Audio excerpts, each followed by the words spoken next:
Belum mau. Selamat malam. Salam menyanar semuanya.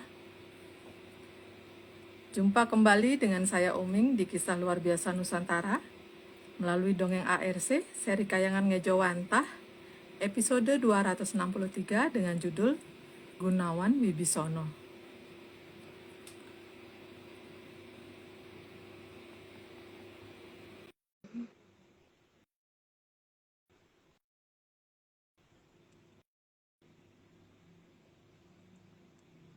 Apa kabar semuanya? Halo Mbak E. Halo Mas. Yo. Wah, Oming nggak bisa lihat Mas loh. Kalau aku bisa Mbak, Hmm, aku bisa lihat kok. Mbak Omeng anu nggak apa namanya tadi ngupdate nggak? Kalau aku sengaja nggak update. enggak Mas. Minggu ini Nggak. belum update Mas. Hmm, aku dari minggu lalu belum Oke, update. sama Mas. Oming Nggak juga berani nggak kan? Biasanya kalau habis ngupdate kan ini tuh malah jadi nggih sedih. Mas. Nggih. Nah, gimana nih? Jadi biarin aja Mbak ya, daripada nanti kalau keluar malah nggak bisa masuk lagi. Nggih. Cuman yang satunya lagi juga Oming belum bisa login Mas. Yang di Instagram satunya lagi karena nggak ngerti. Karena aksesnya atau apa gitu. Hmm. Bentar. Ini Mbak Vicky belum ada yang kelihatan bergabung.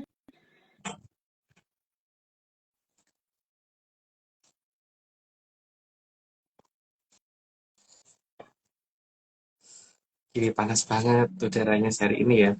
Panas nggih Mas? Oke. Nggak ada hujan berarti. Eh, Sama. tadi geluduk-geluduk Mbak, tapi nggak tahu kok nggak di tempatku sih kayaknya belum hujan. Oh, Kayaknya, karena kan aku baru pulang, jadi nggak tahu. nggih. Nggih Mas. Mbak, apa kabar Mbak Halo Vicky? Mbak. Halo, halo Mbak. Halo Mas. Hmm. Mbak Vicky bisa ngelihat Mbak Omeng nggak? Aku bisa, tapi Semua Mbak Omeng kelihatan bisa jelas. ngelihat. Jelas, jelas. Tadi Mbak Omeng Jelas doang. aku. Mbak Omeng bisa ngelihat yang lain Oh, nggak? bisa ngeliat Mbak Vicky. Eh, Cuman ngeliat Mas nggak bisa. aku doang yang kayak kayak hantu ya. Jangan dong. Oh, Mbak Om nggak bisa lihat Mas aku? Iya. Hmm, Mm-mm. Ya udah nggak apa-apa. Daripada nanti kalau keluar lagi malah belum tentu bisa masuk kan. Nggih. Ya sudah. Oke. Mungkin gangguan lagi ini juga internetnya, jaringan. jaringannya. Nggih. Oke, kalau gitu kita langsung aja mulai nggih Mbak. Oke. slide-nya. Suara Mbak komen. Vicky, Suara komen nggak Mas? aman. Aman-aman. Aman, suaranya aman.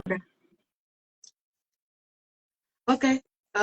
Nanti series ke-263 Gunawan Wibisono. Slide 1. Nama Gunawan Wibisono di sini bukan nama orang zaman sekarang. Itu ada di cerita wayang ya. Itu adik bungsunya si Rawono. Lanjut Mbak. Jadi kalau ada kemiripan ya mohon maaf. Di disclaimer di awal ya bahwa ini cerita wayang, jadi bukan cerita zaman zaman sekarang atau nyindir orang tertentu. Lanjut Mbak. Oke, slide ketiga. Gunawan Wibisono di sini adalah seorang satria yang ada dalam dongengnya ARC. Di cerita wayang ada, yang jelas dia termasuk salah satu satria adiknya dari Rawono, tapi dia tidak pro ke Rawono. Lanjut Mbak. Gunawan Wibisono adalah putra bungsu dari Begawan Wisrowo dan Dewi Sukesi yang berbentuk manusia. Karena kalau mungkin beda dengan kalau ada di kitab Endok itu kan kalau ada dewa dengan manusia jadi nggak jelas hasilnya. Kalau di sini nggak, itu hal biasa antara manusia dengan kadewatan itu melakukan pernikahan. Lanjut Mbak. Slide kelima, karena kakak-kakaknya semua berbentuk Drubikso. Jadi cuma satu ini yang tidak berbentuk Drubeksa. Lanjut Mbak. Dan Gunawan Wibisono memang punya sifat yang berbeda sendiri dengan kakak-kakaknya. Jadi tidak ada kemiripan watak, jadi dia cenderung mirip dengan Jayeng Katon, jadi nurun dari bapaknya. Lanjut Mbak. Karena mungkin dia produk gagal dari rencana Kologatiko. Yaitu yang sudah dijelaskan kalau Gatotkaca itu siapa, tak pikir sudah cukup jelas. Lanjut aja Mbak. Sehingga putra dari Begawan Wisrowo tetap ada yang berwujud manusia. Dan untungnya lahir yang dibungsu. Jadi ada satu paling tidak yang bentuknya manusia. Lanjut Mbak. 9. Namun Gunawan Wibisana tetap ketepatan 4 bikso pada dirinya. Ya, karena bagaimanapun juga sudah terlanjur ada kesalahan yang dilakukan oleh orang tuanya. Lanjut Mbak. Hal itu karena kesalahan bapaknya yang dulu tanpa sadar memberitahu cara mengakali Aji Jolosutronya Mahaprabu Panjawan. Karena padahal itu tujuannya untuk menjaga supaya para Durbeksa nggak bisa masuk ke Arcapodo. Ya, tapi karena ada yang membuka rahasia itu jadi pada bisa masuk. Lanjut Mbak. Surat ke-11, sehingga tetap ada Drubiksa yang menempati dirinya. Tapi karena Gunawan Wibisono itu ngerti tradisi yang sebenarnya, jadi paling tidak itu tidak menguasai penuh. Lanjut Mbak. 12. Tapi Gunawan Wibisana tidak tunduk kepada keempat Drubiksa tersebut. Jadi kalau di pewayangan Jawa itu seperti seorang kusir kereta yang mengendalikan 4 kuda dengan 4 warna. Lanjut Mbak. 13. Dan dia sanggup menundukkan keempat Drubiksa tersebut. Dan itu caranya tentu saja bukan dengan cara nyekso jagat kecil ya, tapi ada cara lain. Lanjut Mbak.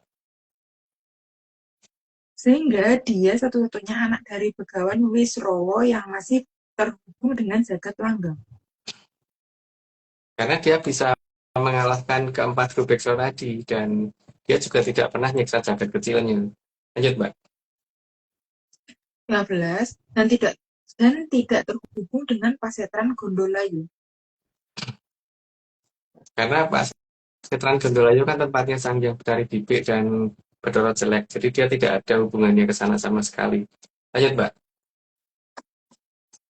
Sementara kakaknya tidak terhubung dengan jagat langgeng. Karena kakak-kakaknya wujudnya Drubeksa, jadi kalau terhubung langsung dengan jagat langgeng bisa berbahaya. Tapi kakak-kakaknya bisa ke jagat langgeng kalau melalui ini kayangannya Betari Bibik. Lanjut Mbak. Sementara kakaknya tidak, 17 ya, karena ketiganya berupa Drubiksa. Ya karena ketiganya itu wujudnya itu predator, jelas tidak akan diizinkan untuk masuk ke kayangan. Lanjut Mbak. Bentar. 18. Karena kalau Rahwana memang titisan dari Bathara Jelek. Itu sudah ada di pakem pedalangan seperti itu. Lanjut Mbak. 19. Maka tingkah lakunya tetap saja sama jeleknya dengan Bathara Jelek. Walaupun berusaha sebaik-baiknya tetap aja dia ya seperti itu jeleknya. Lanjut Mbak. 20. Sementara Sarpo Kenaka juga berwujud rasekti. Sarpo itu artinya ular, kenoko itu kuku ya, apa kuku tangan. Jadi artinya maksudnya kuku tangannya wujudnya bisa jadi kayak ular gitu. Lanjut Mbak. Dikatakan Sarpo Kenoko karena jari-jari tangannya bisa berubah jadi ular. Ini baru aja disebut. Lanjut aja Mbak. Mas, kalau jari-jari tangannya dia bisa berubah jadi ular, itu ularnya tetap nempel jadi jari atau ularnya bisa pergi? Bisa pergi Mbak. Oh, Tapi balik lagi. Itu oke. kukunya Mbak. Kan Oke, kuku oke. tuh bisa dipotong Mbak. Iya. Oke. Karena Sarpo itu ular dan Kenoko itu jari-jari. Nomor 23 Mbak. Oh, Dua-dua sorry. udah. Jadi wujud Sarpo Kenoko kalau sudah marah sangat menakutkan. Karena tangannya bisa berubah jadi ular dan mukanya bisa wajahnya Drubeksa. Lanjut Mbak. Sedangkan Kumbakarna adalah kakaknya yang juga berbentuk Drubikso, tapi dia tidak bertingkah seperti Drubikso. Jadi ini model antara ya. Jadi wujudnya masih Drubekso tapi wataknya bukan Drubekso sama sekali. Lanjut, Mbak. Kumbakarna memiliki telinga yang besar dan sangat mampu mendengarkan suara alam. Karno itu artinya telinga ya. Dan kalau Kumbo itu artinya lebar, ya, telinga yang lebar. Lanjut, Mbak. Sehingga Kumbakarna sangat paham kalau dirinya berbentuk seperti memalanin jagat. Maka dia tidak mau bertingkah aneh-aneh karena supaya mendapat pengampunan dari Sang Yang Wening. Lanjut, Mbak. Dan dia sadar banget agar tidak mendekat ke jagat langgeng karena dia akan berwajah abadi seperti itu. Maka dia berusaha menjaga jarak walaupun mungkin dia bisa. Lanjut, Mbak. Dan Begawan Wisrowo sendiri juga sudah menasehati agar melindungi adiknya Gunawan Wibisono. Karena bagaimanapun juga itu adiknya dan satu-satunya yang bisa mempunyai sifat tidak seperti Drubeksa cuma dia. Yang diantara Sarpo Kenoko dan Rahwono. Lanjut, Mbak. Karena besok yang bisa membantu sampurnanya Kumbakarna adalah Gunawan Wibisono. Karena besok yang ngerti pertama pada saat dia tersesat jalannya, Gunawan Wibisono akan mencari dia dan mengarahkan kemana dia harus pergi. Lanjut, Mbak. Maka meskipun seperti apapun, Kumbakarna selalu mengawasi kakaknya, dan kalau ada yang mau mempolosi Gunawan Wibisono, maka akan berhadapan dengan Kumbakarna. Karena dia tidak mau adiknya itu celaka. Nah, udah 30, aku disclaimer dulu. Semua ini cuma dongeng, jadi kalau nggak percaya nggak apa-apa. Tapi kalau percaya, jangan percaya. Karena cuma dongeng. Dan yang kedua, jangan bener-bener yang artinya ojo percaya itu ojo percaya beneran ya. Karena namanya ojo percaya jangan dibalik jadi percaya aja gitu. Kan ojo itu bukan aja gitu ya. Nanti ojo percaya itu ojonya di depan. Gitu. Jadi, monggo Mbak, dilanjut. Oke, Kelihatan tuh itu? oke, kelihatan. Oke, tambah disclaimer ARC. Yang pertama, Atlantis Research Center bukan filsafat, bukan simbol atau perguruan. ARC tidak pernah membuat grup atau komunitas apapun, termasuk WhatsApp, Telegram, atau media sosial lainnya. Yang kedua, kegiatan ritual, riset atau penelitian atau ekspedisi tanpa kehadiran Mas Agung Bimo Tejo dan saya tidak bisa mengatasnamakan Atlantis Research Center. Yang ketiga, Kopdar dapat dihadiri oleh Mas Agung Bimo Tejo saja, atau saya saja, atau Mas Agung Bimo Tejo dan saya bukan Kopdar resmi Atlantis Research Center. Oke, monggo, Mbak. Ada berapa disclaimer Mbak hari ini? Ada 6, Mas. Ada 6. Oh iya, berarti nggak banyak. Eh, Yang tentang itu nanti Mbak ya, yang apa? Tentang Batavia. Jangan di setel dulu, nanti kalau udah tak minta dari setel ya. Oke. Tapi nanti di-upload, Mas. Iya, di-upload. Oke. Oke, Mas. Eh, ini kiriman disclaimer dari, ya lihat aja deh.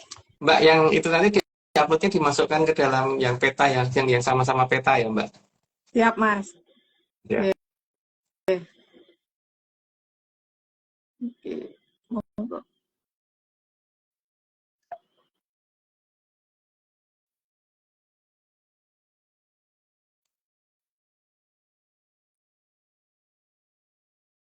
Semua ini hanya dongeng, jangan dipercaya. Yeyel, wai, salamnya. Yo, itu siapa Mbak? Ada orang Bali. Siapa ya? Oming nggak apal, Mas. Dari mana Mbak? Orang baru, Mbak. Dari Bali tapi dititip lewat Mas siapa gitu. Omi lupa. Oh ya udah ya udah. Lanjut. Oke. 2 aja Mbak. Ya Oke. 2 Mas. Ya, Mas. Oke, Mas.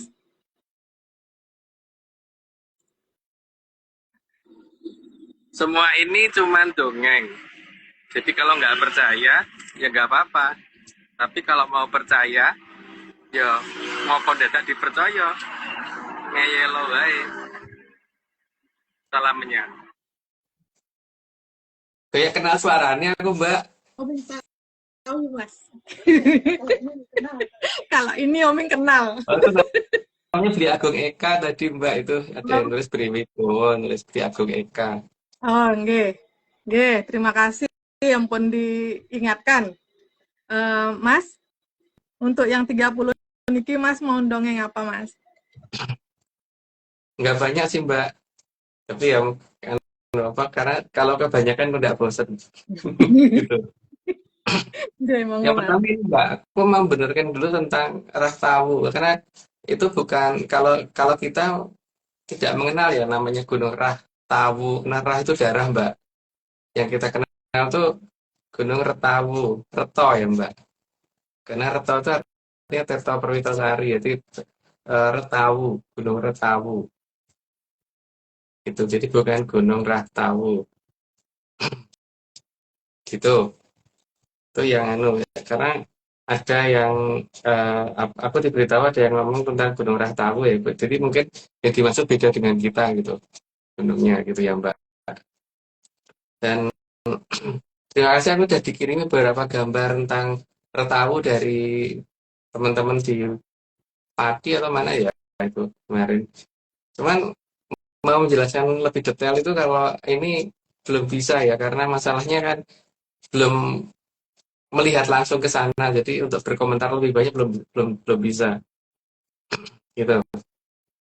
Terus yang berikutnya ini ya tentang lanjutan dari yang Puger waktu di kudeta adiknya. Itu kan posisi yang Puger ada di timur Brantas dan posisi dari adiknya ada di barat Brantas. Brantas itu penutupannya dari selatan ke utara, Mbak. Karena waktu pas ada serangan dari utara, itu kan selatan belum ada serangan, jadi sudah mulai ditutup dari selatan. Jadi bagian utara itu sebagian masih terbuka, terutama di sekitar Cahsewulan. Hingga waktu itu ketika Paku Bono mendapatkan pleret, maka beliau berusaha menyerang balik karena waktu itu mereka mengirim pasukan dan berusaha mau menyeberang. Makanya kalau zaman sekarang, Mbak, ketika orang mau berusaha menyeberang sungai besar itu kan kalau di militer itu ada jembatan ponton atau jembatan apa itu namanya ya, jembatan yang bisa terapung, itu yang dibikin dalam waktu singkat itu zaman dulu. Makanya tempat di mana pasukannya ini apa tuh namanya, pasukan yang dibantu Belanda waktu itu berusaha Kapten Tek itu berusaha menyeberang, itu kan daerah itu ada daerah-daerah yang namanya kemudian jembatan gitu. Ada yang jembatannya namanya besi, ada yang jembatannya namanya apa namanya, sampai jembatannya dihitung, Mbak, 1, 2, 3 dan seterusnya gitu. Karena emang itu tadinya dipakai untuk menyeberangkan pasukan untuk menyerang ke arah Pakubono I gitu. Pakubono yang cuma satu dimaksudin. Bukan Pakubono I ya, Pakubono yang cuma satu. Sementara Pakubono sendiri pasukannya itu maju dan kemudian karena zaman dulu itu kan kalau maju itu berdua-dua, makanya terkenal dengan aturan monggo kalih-kalih gitu loh, Mbak. Kalih itu 2. Jadi silahkan dua-dua atau monggo kalih-kalih gitu. Dan nama itu harusnya masih ada ya sampai dengan hari ini di sekitar Sasrawulan gitu. Dan waktu itu terus terang harusnya Belanda itu belum menyentuh Batavia sama sekali ya. Belum menyentuh Batavia sama sekali, dan bahkan Pakubono berhasil nyebrang dan mengadakan pukulan ke arah barat, maka ada daerah yang namanya Serang di daerah sana gitu. Yang dimana beliau berhasil menyerang ke sana, tapi kemudian dicegah oleh Mangkurat-Agung karena bagaimanapun juga jangan menyerang dengan sampai melewati batas wilayah melewati Brantas, daripada nanti pasukannya kena apes maka kemudian mundur lagi, dan kemudian berhadapan di situ. Tapi Kapten Tek berhasil ketangkep, Mbak, dan ceritanya panjang tentang Kapten Tek, aku rada tegel, tapi ya menurutku lah kalau beliau memang saking jengkelnya mungkin ya, tinggal Kapten Tech sampai seperti itu kan gitu. Waktu itu Kapten Tech kan menggunakan baju besi ya, dia merasa tidak mungkin tembus kalau cuman dipukul pakai tombak. Tapi ternyata peleret tembus.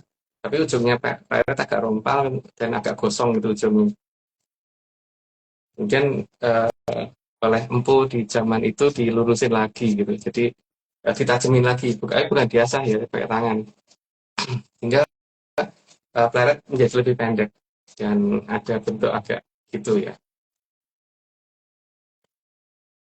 Nah ini kan kemudian si Jan Pieterszoon itu kan berusaha untuk mengubah ini semua. Mereka nggak mau ketahuan kalau Batavia itu ada di daerah Pandeglang. Dan kebetulan kemungkinan besok saya ada kesempatan untuk ke Pandeglang untuk pengen mencoba melihat Batavia itu harusnya ada jejaknya di sana. Cuman nggak tahu jejaknya masih ada dalam bentuk yang seperti apa. Apakah sudah hancur atau gimana? Karena waktu itu sudah dihajar oleh ini kan, apa namanya, Krakatau. Dan Jan Pieterszoon itu mencoba mengganti dengan ini ya, apa namanya, seperti pembakaran arsip. Tapi untungnya ada beberapa tulisan yang agak janggal di situ. Seperti misalkan memindahkan arsip ke Banten. Kalau Batavia yang di Jakarta, masa memindahkan arsipnya ke Banten? Dan itu aneh. Dan pemindahan arsip itu yang dikatakan pindahan arsip ke Banten itu sekitar 1613. Terus ada arsip yang mulai kurang dan cacat itu mulai ketahuan di 1618. Dan kemudian ada kayak pengerusakan arsip di 1619 yang dilakukan oleh Belanda ya. Baru 1735 mereka ngeklaim sudah Batavia ada di Jakarta gitu. Tapi sebenarnya kita mulai mempertanyakan dari itu dulu ya. Yang pertama bahwa si Belanda itu memberi nama pelabuhan Sunda Kelapa. Itu sebenarnya udah layak dipertanyakan loh, karena kita mengenal Selat Sunda itu ada di ujung barat Pulau Jawa gitu. Dan Selat Sunda tidak ada di utara Pulau Jawa. Dan masyarakat yang ada di Jakarta itu adalah masyarakat Betawi, bukan masyarakat Sunda, dan bahasanya beda gitu. Bahkan di Jalan Mojopahit itu Raden Wijaya sendiri kalau nyebut Jakarta itu Betawi. Jadi nama itu memang sudah ada dari zaman Mojopahit. Tanah Betawi gitu. Dari Raja pertama Mojopahit sudah menyatakan seperti itu gitu. Tulisannya mungkin suatu ketika ya, saat ini belum bisa diceritakan dulu, tapi beliau selalu menyatakan bahwa Betawi gitu. Jadi bukan menyatakan Jakarta. Jadi seharusnya penamaan Sunda Kelapa itu adalah penamaan karena dia pindahan dari Sunda Kelapa yang di sana yang tadinya. Dan itu berarti baru gitu. Nah Mbak, mungkin kecurigaan tentang itu bisa diputar bentar nggak Mbak? Ya, ini Mbak Oming yang bikin videonya ya, bukan aku. Lah, boten Mas. Lebih tepatnya bukan video Mas, slideshow. Nggih, monggo. Inventaris, Islands Archive. Dalam bahasa Indonesia dapat diartikan sebagai Arsip Negara Batavia. 1602, 1816. Samengesteld en Ligegeven op Lest van de Nederlands, in die Seregering, dikumpulkan dan diterbitkan atas perintah pemerintah Hindia Belanda. Dari sampulnya menandakan bahwa isinya adalah kumpulan arsip dari masa pemerintahan Hindia Belanda di Batavia. 1602-1816. Ini dimiringkan supaya gambarnya besar. Arti kalimat dengan garis bawah merah. Sejarah arsip dimulai pada Agustus 1613, ketika perintah dikeluarkan untuk mengirimkan semua catatan ke Bantam. Hal ini menunjukkan bahwa pada saat itu tidak ada arsip pemerintah di Batavia atau Jakarta. Pada tahun 1619, selama pertahanan pertama Belanda di Jakarta, semua dokumen yang ditemukan dihancurkan. Gubernur Jenderal J.P. Chun mengeluhkan hal ini dalam suratnya tertanggal 5 Agustus 1619, dengan menyatakan bahwa semua tulisan dan dokumen pentingnya telah terbakar, termasuk 3 komisi dari Staten General. Arti kalimat kalimat dengan garis bawah biru. Menjelang akhir tahun itu, arsip Batavia hampir seluruhnya harus dibangun kembali. Butuh waktu lama sebelum arsip mencapai ukuran yang memerlukan tindakan khusus. Pada awal abad ke-18, ditemukan cacat dan kekurangan dalam dokumen yang disimpan di Sekretariat Jenderal. Meskipun dokumen-dokumen tersebut telah tersebar dan kabur, baru pada tahun 1735, sekitar 125 tahun setelah Cun kembali ke Batavia. 2 poin penting dari bagian halaman buku Arsip Negara Batavia. Sejarah arsip dimulai pada Agustus 1613 ketika perintah dikeluarkan untuk mengirimkan semua catatan ke Bantam. Hal ini menunjukkan bahwa pada saat itu tidak ada arsip pemerintah di Batavia atau Jakarta. Pada tahun 1619, selama pertahanan pertama Belanda di Jakarta, semua dokumen yang ditemukan dihancurkan. Gubernur Jenderal J.P. Cun mengeluhkan hal ini dalam suratnya tertanggal 5 Agustus 1619 dengan menyatakan bahwa semua tulisan dan dokumen pentingnya telah terbakar, termasuk 3 komisi dari Staten General. Harusnya arsip disimpan di pusat pemerintahan kan? Tapi kalau disimpan di Bantam atau Banten atau Pandeglang, jadi di mana pusat pemerintahan?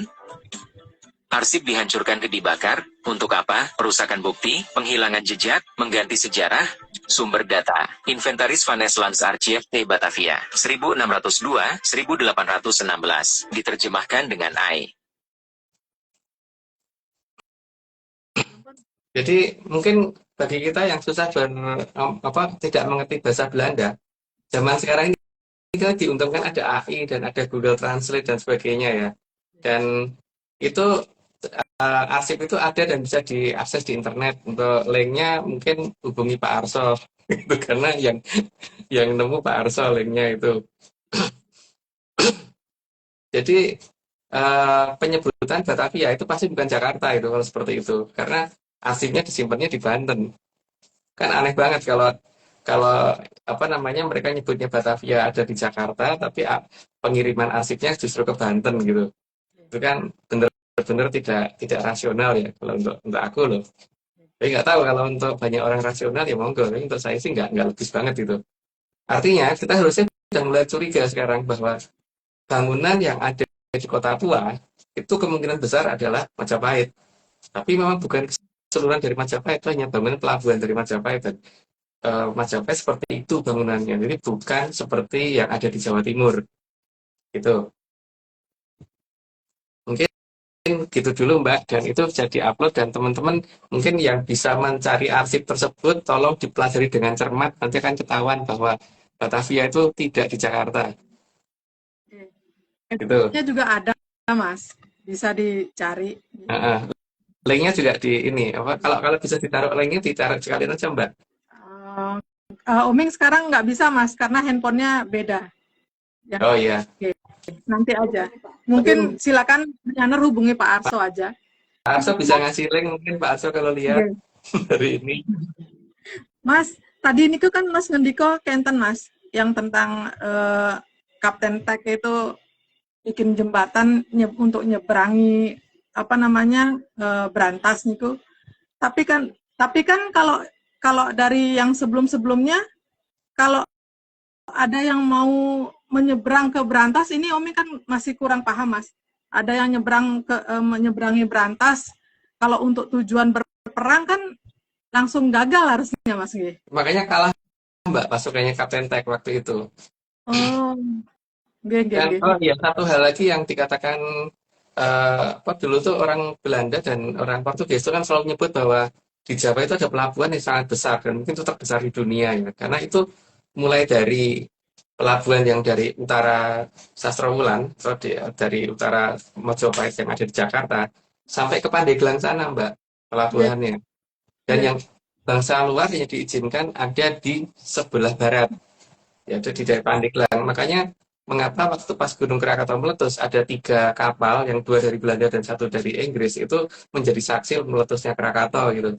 Nah kalau mereka mau menuju ke Jakarta tidak perlu lewat situ kan. Dari Sumatera kan langsung bisa menuju ke arah Jakarta. Karena posisi Krakatau itu agak masuk loh di Selat Sunda. Tidak, agak ke selatan, jadi tidak ke utara, tidak di utara. Itu Mbak. Maka waktu pas penyerangan ke daerah yang dinamakan Serang itu oleh Pakubuwono, itu nyerangnya lewat laut Mbak. Bukan nyebrang itu. Kalau KPMT kan lewat situ. Ya kalah dia. Nggih, nggih, nggih. Tetap menyeberang ya, masuk kategori menyeberang. Ya. Nggih, Mas. Nggih, untuk video yang minggu lalu sudah pernah ditayangkan juga, sudah diupload juga untuk Pelabuhan Pandeglang itu, tentang petanya yang di Pelabuhan Pandeglang ya Mas nggih, yang minggu Iya. lalu. Silakan menyaner lihat di sana untuk lebih detailnya. Nggih. Ampun Mas, monggo Mas. Ya Kita udah Mbak. Gitu aja, dilanjut dulu aja. Nggih Mas, matur nuwun Mas untuk penjelasannya. Monggo, kita langsung lanjut ke slide lagi nggih Mas, Mbak? Oke, ke satu. Oke, oke. Oke, bentar, Mbak. Slide ke-31, karena Bung Karno juga termasuk produk gagal dari rencana Kolektivo. Ya, dikatakan produk gagal itu karena hanya bisa wujudnya doang yang Drubexo, tapi sifatnya enggak. Lanjut, Mbak. 32, meskipun berupa Drubexo, tapi naluri Drubexo-nya nggak ada sama sekali. Jadi justru nalurinya naluri manusia biasa, bukan naluri buto. Lanjut, Mbak. Karena hal tersebut, maka Sang Hyang Haryo Suman tersentuh untuk melindungi Gunawan Wibisono. Sang Hyang Haryo Suman itu putranya Bathara Wisnu ya, jadi terdata dari kayangannya Bathara Wisnu. Lanjut, Mbak. Sang Hyang Haryo Suman adalah putra dari Sang Hyang Suman. Halo, Mbak. Gak denger, Mas? Enggak. Sang Hyang Haryo Suman adalah putra dari Sang Hyang Suman. Ya. Sudah cukup jelas, ini langsung aja, Mbak. Kayangan Sang Hyang Suman ada di kayangan Bathara Wisnu, yaitu kayangan Untoro Segoro. Ya. Kayak Untoro Segoro itu kayangannya Bathara Wisnu, cuman masalahnya kan kalau zaman sekarang jagat langgeng itu sudah keputus dengan jagat gede, dengan peradaban Kolobendu, jadi memang mungkin susah untuk menceritakan itu. Lanjut, Mbak. Sehingga Sang Hyang Haryo Suman memohon izin kepada Sang Hyang Bathara Ismaya untuk menitis kepada Gunawan Wibisono. Karena dia berusaha merasa bahwa si Sang Hyang Haryo Suman ini merasa bahwa Gunawan Wibisono bisa dalam bahaya jika tidak disertai sama dia. Lanjut, Mbak. Dan setelah mendapatkan izin dari Sang Hyang Bathara Ismaya, maka Sang Hyang Haryo Suman mendatangi Gunawan Wibisono. Karena bagaimanapun juga, walaupun beliau seorang Bathara, tetap aja yang mau ketempatan beliau itu mau apa tidak, tetap memberikan pilihan, bukan kemudian asal aja gitu. Itu kalau nggak salah linknya sudah sama Pak Arso ya. Tuh, linknya sudah ditulis di situ sama Pak Arso. Jadi copy nggak tuh kalau di chat kayak gini gitu. Lanjut, Mbak. Sebelum menitis, beliau menanyakan beberapa pertanyaan ke Gunawan Wibisono. Yang jelas dasarnya bukan paksaan, jadi tetap mempertanyakan dulu sanggup dan tidaknya. Lanjut, Mbak. Dan setelah semua pertanyaan dijawab dengan benar, maka Sang Hyang Haryo Suman manunggal dengan Gunawan Wibisono. Jadi jelas walaupun Dewa itu mempunyai hak veto yang luar biasa, tetap aja tidak akan melakukan pemaksaan. Lanjut, Mbak. Saat manunggalnya Sang Hyang Haryo Suman dengan Gunawan Wibisono, alam juga merestui. Sehingga alam juga ngasih ada pertanda yang ditunjukkan oleh alam. Lanjut, Mbak. Maka terdengar gelegar alam yang sangat besar, namun tidak diketahui penyebabnya. Karena kalau dilihat di Arcopodo yang sudah terputus dengan jagat langgeng memang tidak bisa mencari asalnya suara itu. Lanjut, Mbak. Bahkan tidak diketahui asal-usul suara tersebut. Karena ya itu keputus dengan jagat langgeng. Ya apa, Mbak? Kecepatan belum tak sebut, tapi Mas Agus nyebut. Oh, maaf. Suara. Oke. Soalnya suaramu hilang-hilang, Mbak, di tempat. Oh. Lanjut, Mbak. 43. Di Mbak Oming suaranya hilang nggak, Mbak? Aman, Mbak. Oh, aman. Nah, Namun karena saat itu Kumbakarna ada di dekat dari Gunawan Wibisono, maka dia mengetahui suara itu akibat dari apa. Karena Gunawan Wibisono kan selalu dekat dengan Kumbu Karno selalu dekat dengan Gunawan Wibisono karena dia pengen melindungi adiknya itu kan, sehingga apa yang terjadi pada adiknya jadi dia tahu semuanya. Lanjut, Mbak. Dan Kumbakarna merahasiakan hal tersebut terhadap Rahwana dan Sarpoknopo. Karena tidak mau adiknya dipolosio, maka diusahakan supaya tidak ketahuan. Lanjut, Mbak. Dan dia makin melindungi Gunawan Wibisono. Karena ngerti ada Sang Hyang Haryo Suman di dalam diri dari Gunawan Wibisono. Lanjut, Mbak. Sejak saat itu, kalau tidak di depan kakaknya, Kumbakarna akan mengikut nama Sang Hyang Suman kepada Gunawan Wibisono. Karena dia tahu siapa adiknya sebenarnya dan sudah ketitisan siapa. Lanjut, Mbak. Semua perkataan Gunawan Wibisono akan didengar dan dijalankan oleh Kumbakarna. Karena dia merasa yang bicara bukan adiknya, tapi Sang Hyang Haryo Suman. Lanjut, Mbak. Terus kalau pas kayak gitu, cara bedain itu lagi adiknya atau Sang Hyang gimana, Mas? Karena kalau udah manunggal nggak bisa, Mbak. Karena setiap pernyataannya benar-benar akan didukung oleh yang nitis, toh, Mbak. Artinya sabda jatinya tuh ada gitu loh. Jadi Gunawan Wibisono bicara itu betul-betul mewakili dari Sang Hyang Haryo Suman gitu. Oke. Dan tidak pernah menanyakan apa dan bagaimana. Karena sebagai Drubeksa kan logika dia terbatas, maka dia juga tidak mau bertanya macam-macam, bukan karena dilarang, tapi karena takut tidak nyampe logikanya. Lanjut, Mbak. Karena dia sangat paham bahwa Sang Hyang Haryo Suman ada dalam diri adiknya. Sehingga pasti jangkauan berpikirnya sangat panjang dan tidak akan membahayakan dia. Lanjut, Mbak. Sementara itu, Begawan Wisrowo juga tahu akan manunggalnya Sang Hyang Haryo Suman ke anaknya. Karena bagaimanapun juga Begawan Wisrowo juga waskito sekali ya. Jadi dia tahu kalau ada Sang Hyang yang nitis ke anak bungsunya. Lanjut, Mbak. Sehingga beliau juga sering mendengar apa perkataan dari anaknya tersebut. Jadi walaupun lebih muda, walaupun itu anaknya, tetap orang tuanya malah mendengarkan karena ada yang menunggal dengan anaknya. Lanjut, Mbak. Gunawan Wibisono menjadi prioritas bagi Begawan Wisrowo. Karena bagi Begawan Wisrowo, satu-satunya anaknya yang bisa ketitisan Sang Hyang cuma anak yang paling bungsu. Lanjut, Mbak. Karena Begawan Wisrowo tahu bahwa anaknya yang tidak bersifat Drubiksa hanya dua ini. Hanya dua, tapi yang wujudnya benar-benar tidak Drubiksa cuma satu. Lanjut, Mbak. Sedangkan Gunawan Wibisono pasti akan menolong Kumbakarna. Karena dia juga sangat sayang sama kakaknya dan dia tahu kakaknya ini pasti tidak akan berbuat salah. Lanjut, Mbak. Sedangkan Rahwana dan Sarwokenoko sudah tidak ada harapan lagi. Karena kalau diceritakan kesalahannya sudah sangat panjang, sehingga untuk nolong sangat sulit. Lanjut, Mbak. Karena Rahwana baik dari sifat maupun wujud sudah Batara jelek banget.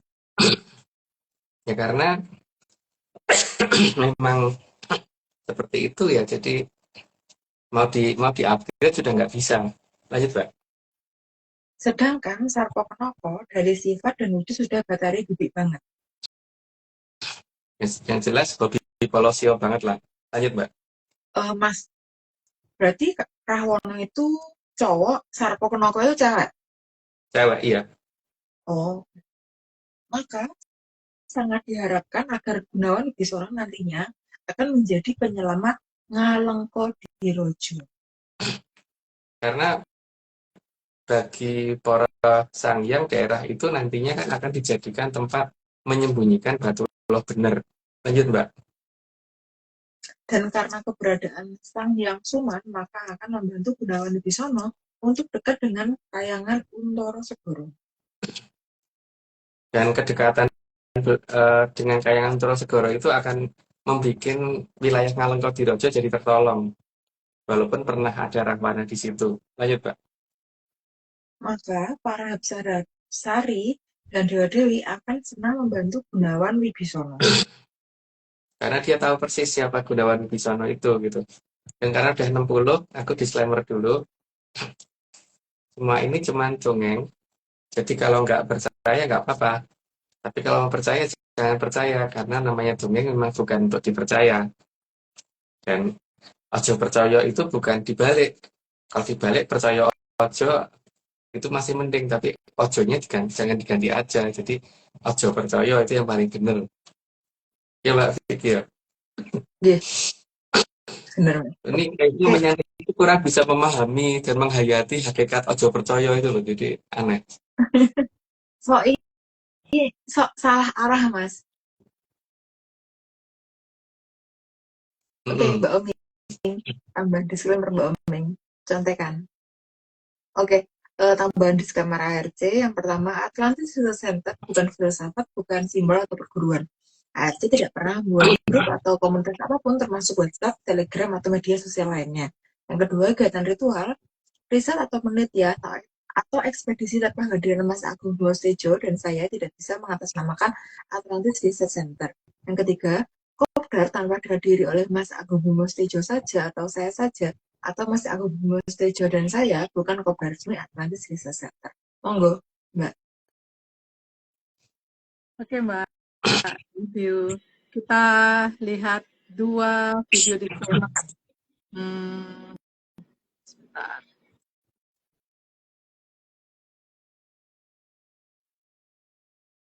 Yang tadi udah dipublish ya Mbak? Itu mantap. Gimana, Mas? Yang tadi udah dipublish Mbak? Sampun, Mas. Videonya. Ayo, oke. Jadi kalau nggak percaya, Ulangi ya. Iya, ulangi Mbak. semua ini cuma dongeng. Jadi kalau nggak percaya, ya nggak apa-apa. Tapi kalau mau percaya, yo ngopo dadak percaya. Ngeyelo baik. Salamnya. Oh, pilih siapa ya itu ya?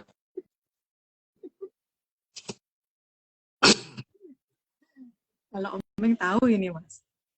Malah nggak tahu Mbak. Oke, kalau Mas boleh nggak tahu, tapi Omeng tahu. Oke, satu lagi, Mas.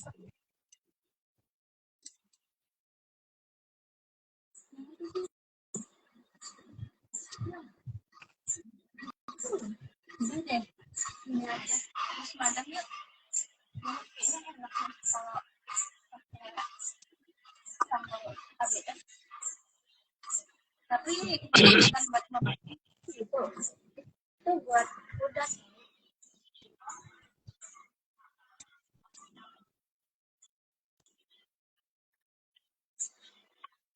Cuma ini cuma kami tidak wajib dipercaya, wajib ya. Kalau bisa, jangan bisa, jangan jadi. Yang baik.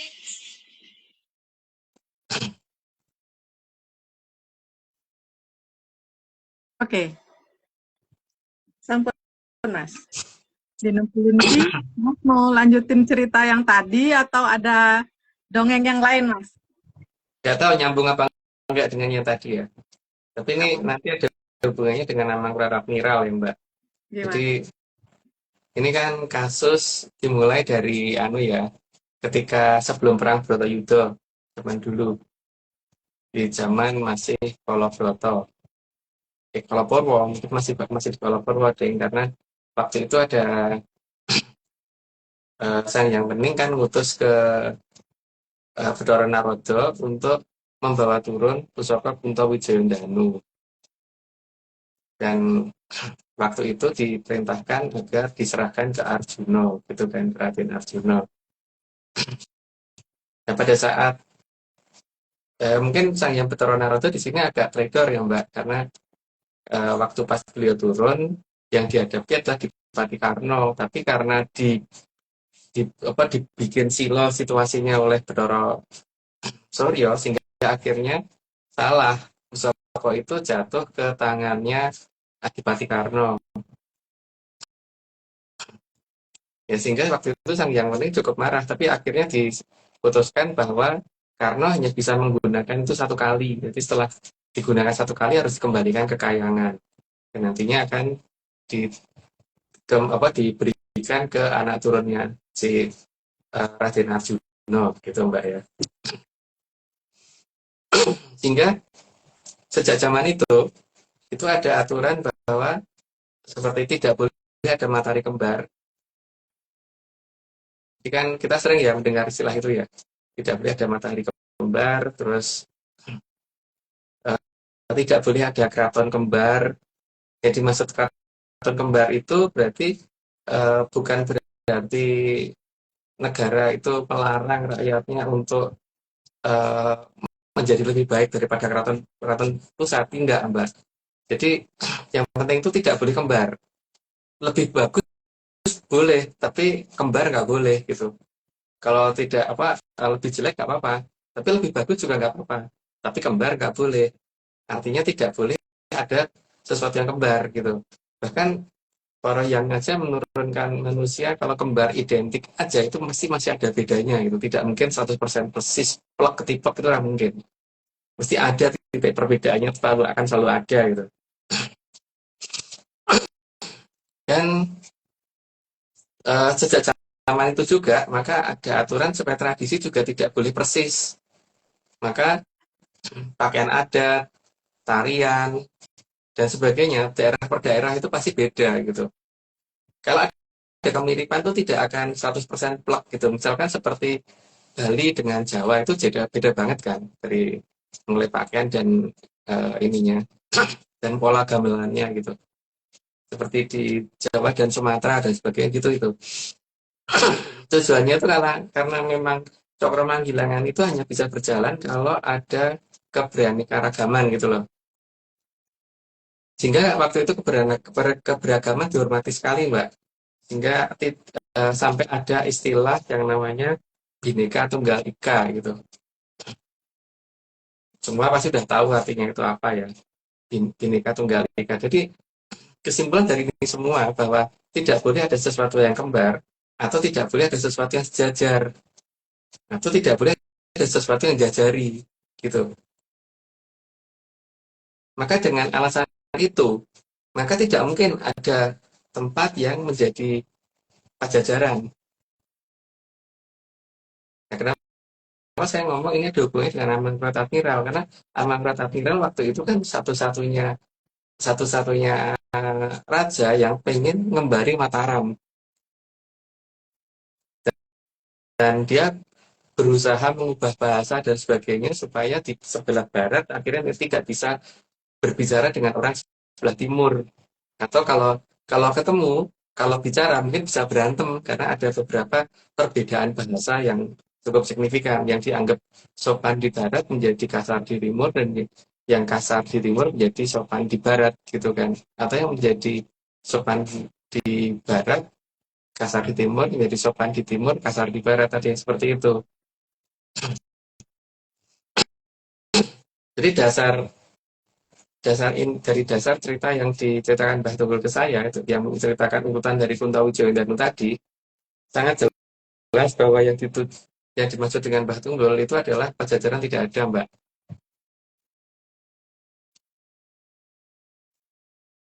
Jadi kalau Pakuan ada, tapi Pajajaran tidak ada. Jadi kalau misalkan mau dicari seperti apapun, coba aja kalau bisa ketemu. Karena tidak ada. Karena tidak akan ada mau negara atau kadipaten yang dikatakan hanya jajari, itu nggak akan mau Mbak. Melebihi atau di bawahnya nggak apa-apa. Tapi kalau bisa melebihi itu lebih baik gitu. Tidak mungkin pengen kembali gitu. Kalau seperti Atlantis dikatakan Kayangan Ngejawantah, itu bukan berarti Atlantis itu sejajar dengan Kayangan, bukan berarti jajarin atau disebut Pajajaran, juga tidak. Karena Atlantis itu seperti istilahnya itu resepsionis di lantai 1, sementara Kayangan itu ada di lantai atas tuh, lantai 40, atau lantai 50, atau lantai 90 gitu ya. Jadi beda dengan itu. Jadi pemisahan daerah yang digambarkan di peta ada di barat dan timur berantas itu seharusnya itu ada di zaman Amangkurat Admiral. Jadi di sini sebenarnya jadi masalah adalah sebenarnya Mataram itu mulai kapan gitu kan. Kalau peta 1530 sudah menunjukkan keberadaan itu, berarti kan itu aneh itu sebenarnya. Itu. Jadi justru Majapahit itulah yang ada di Jawa Barat, Mbak. Dan Majapahit itu bangunannya bukan dari batu bata. Bukan batu bata ditumpuk tok, itu ora itu kerajaan yang besar dan kaya itu tidak mungkin seperti itu, Mbak. Ininya. Dan ibu kota itu tidak seperti itu, tidak seperti Trawulan itu. Itu jelas bukan Majapahit dan tidak akan ditemukan nama Majapahit di sana, hanya berdasarkan dongeng dan cerita saja itu kalau ditemukan seperti itu. Mungkin gitu dulu, Mbak. Berarti Mas, kalau misalnya tidak ada kesalahan, Oming tadi ke cerita awalnya Mas gitu, tentang Kunto Wijayan Danu itu, kalau memang sebenarnya nggak terjadi kesalahan untuk memberikan itu, berarti Kunto Wijayan Danu itu bisa dipakai berulang-ulang ya, nggak cuma sekali ya Mas? Iya, makanya Kunto Wijoyo sebenarnya sudah turun lagi, Mbak, tapi dalam bentuk yang berbeda, tidak bentuk itu gitu. Tujuannya supaya tidak dikenali orang sih kalau itu Kunto Wijoyo Danu gitu.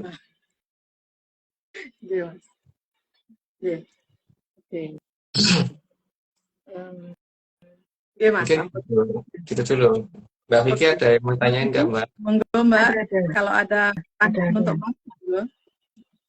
Bentar. Oke, aku ada beberapa pertanyaan, Mas. Aku tuh rasanya kayak nggak ikut live beberapa bulan, padahal baru seminggu kemarin ya, Mas. Oke, yang pertama, Mas, mengapa Keraton Pleret memilih di daerah Mahajaya Alengka dari sekian banyak tempat, Mas? Yang pertama keberadaan Batu Loh bener, Mbak.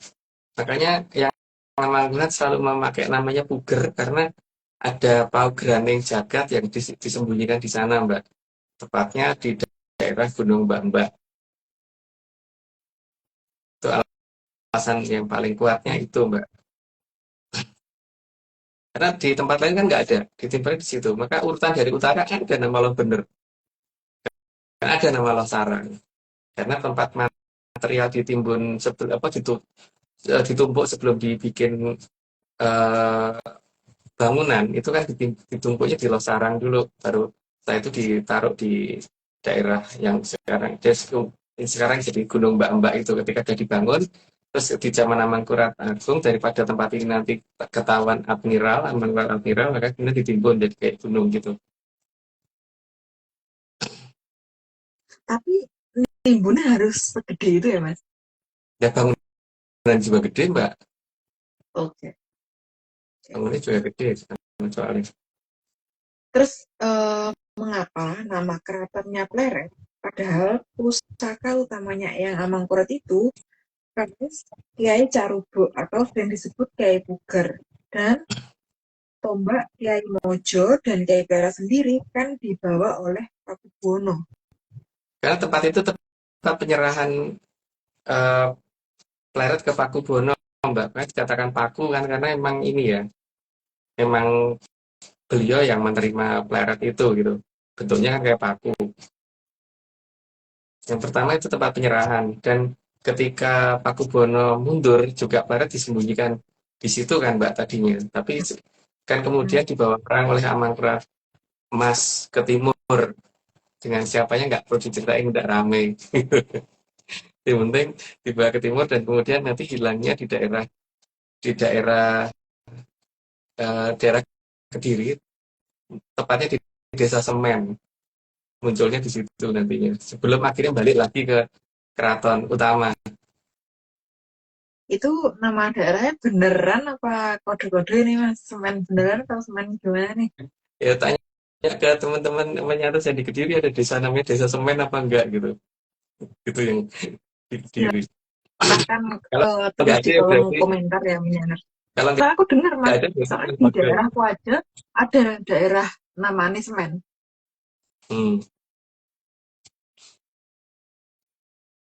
Oke, eh, terus Mas, apakah di zaman yang Amangkurat I keberadaan Padru Biksu sudah ada di kalangan masyarakat secara luas Mas? Apa, Mbak, sempat sempat keputus tadi suaranya. Apakah di zaman Eyang Amangkurat I keberadaan Padru Biksu sudah ada di kalangan masyarakat secara luas? Udah Mbak, karena di zaman mulai mulai dari zaman Majapahit berakhir itu kan mulai ada Mbak, dan di zaman Dewa Mangkurat sudah ada. Cuman untuk mereka yang bisa menyingkirkan itu ya berarti mereka tidak akan ke tempatan itu Mbak, sehingga mereka bisa abadi awet muda. Kalau tidak itu makanya standar orang zaman dulu itu kan nek wangi sakti orang bakal ketok tua gitu Mbak. Kalau ketok cepat ketok tua berarti orang sakti gitu kalau zaman dulu. Itu makanya kemudian didegradasi istilah itu oleh Amangkurat Admiral menjadi Kanoman sama Kasepuan gitu kan. Seolah-olah yang Kanoman itu yang muda, Kasepuan itu yang tua. Padahal orang ono itu Mbak. Kayak gitu. Dan Oke, ada oke. perubahan tata cara jadi yang tadinya itu bagaimana menjadi begitu gitu. Maksudnya begitu jadi mempolosiot jagat kecil itu loh. Terus yang ajarannya dirubah menjadi seperti itu, jadi nyambung. Itu Mbak. Oke. Terus Mas, apakah yang Amangkurat sendiri juga membawa 4 Rubikso Mas? Pada awal waktu beliau lahir ya, tapi pada sampai saat usia remaja, Rubik saya ditendangi keluar sama beliau, Mbak. Beliau nggak mau ke tempatan itu, gitu Mbak. Makanya Oke. pandangan Terus, beliau tidak Mas, ada tutupan apapun, ya Mbak. Mas, Selamat. apakah kalau ini, apakah air Amartasari bisa menghilangkan Rubikso? Kalau iya, seharusnya digas keluarnya aliran Amartasari atau kayak gimana Mas? Bisa Mbak, tapi untuk aliran mertosari yang keluar saat ini belum bisa untuk mengejar itu karena kekuatannya belum ada. Ya apa sengaja dinetralkan di lapis ketiga.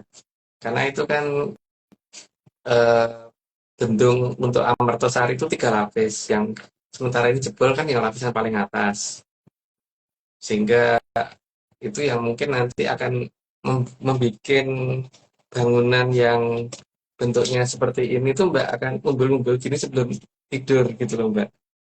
Hmm. Terus Mas, kalau air Amartasari yang paling atas itu kalau kena ke manusia efeknya apa sih Mas? Ini selain melegakan dahaga. Ya jelas airnya bersih ya Mbak, sehingga kalau untuk mandi itu enak Mbak, seger gitu. Jelas itu Oke, yang pertama. Di Jakarta yang penuh polusi itu tidak ada polusinya gitu. Yang kedua itu ya. Yang ketiga mungkin sedikit banyak untuk penyakit-penyakit yang minimal itu mungkin bisa diobati dengan itu gitu loh Mbak. Minimal ya. Mas, kalau penyakit Tapi loro, apa saja Mas, tinggal. kalau Mas Hmm? kalau penyakit loro pikir gimana tuh Mas? Ya itu nggak Berat bisa Mbak kalau pakai itu. Mas? Berat Mas. Iya, nggak bisa Oke, Mbak. oke. Itu termasuk air Oke. yang dikatakan air kehidupan itu loh Mbak, air Hmm. sikahuripan yang dulu digunakan Sri Haji Jayabaya untuk ngeraupi mukanya Dewi Angin-Angin sehingga nggak bisa tua. Yang sekarang eh, mata airnya masih ada, tapi air yang keluar cuman bukan Amertasari di situ. Gitu Mbak. Oke, oke, oke. Udah Mas, dari aku pertanyaannya. Monggo, Mbak Oming. Oke, Mbak. Makasih. Kita lanjut aja nih, Mbak. Atau Mas ada yang mau disampaikan lagi, Mas? Apa ya? Lupa aku tadi. Iya. Kalau Captain gimana kalau kita lanjut aja, terus nanti kalau Mas ingat bisa kita ngobrol lagi Mas, di 90 ya Mas. Oke. Udah lanjut aja Mbak, kalau gitu. Oke, Live. oke. Bentar. Slide ke berapa Mas? 61 ya? 61. 61. Sehingga Gunawan Wibisono bisa bersikap yang sangat tepat saat berhadapan dengan Rahwono meskipun Rahwono maupun Sarpokroto. Karena dia tahu persis bagaimana menghadapi Drubeksa gitu. Walaupun Drubeksa itu kakaknya sendiri.